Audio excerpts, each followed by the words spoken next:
Қайырлы күн достар. Дәл қазірге сіздерге жеткізгелі отырған тағы бір инсайтым бұл команданың төңірегінде болмақ. Ішкі мотивациясына байланысты ең негізгі менің алған инсайттарымның бірі. Яғни командадағы әрбір жеке тұлғаның, индивидтің мотивациясын білу сіз үшін, біз үшін өте маңызды. Яғни жұмыс өнімділігі соншалық көп болады, қашан мотивациясы соншалық мықты болса. Яғни сіз командаңыздағы әрбір мүшенің мотивациясын білуіңіз міндет. Сұрақ туындайды. Жеке командадағы өзіңіздің игроктарыңызға мотивациясын жеке сұрап алуыңыз керек.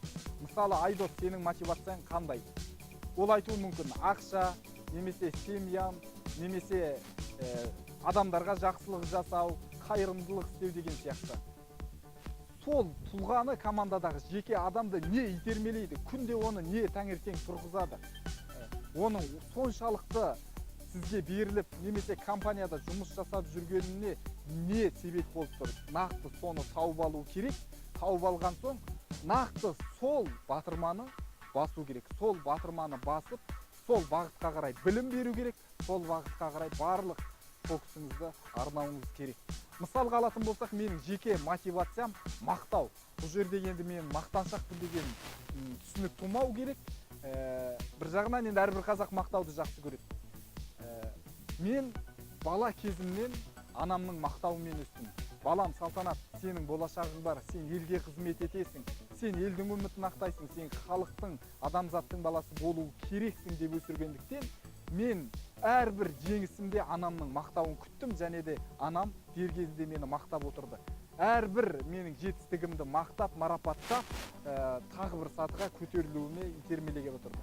Одан уақыт өте келе менің жоғарғы оқу орнындағы ұстаздарым менің жақсы жазушы бола алатындығымды, менің жеке тұлға бола алатындығымды айтып, үміт артып отырды.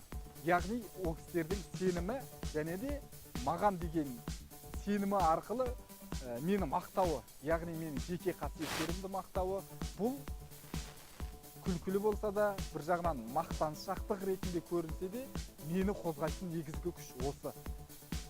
Дәл осылай әрбір командадағы игроктың ішкі мотивациясын тауып алсаңыз, сіздің компанияңыз, сіздің қызметкерлеріңіз тау қопаратын болады. Яғни өзіңізді не қозғайды, қандай мотивация сізді осы уақытқа дейін жетелеп келді. Бірінші өзіңізге қойыңыз, өзіңіздің мотивацияңызды біліп алыңыз. Дәл солай әрбір қызметкеріңіздің мотивациясын өзінен жеке барып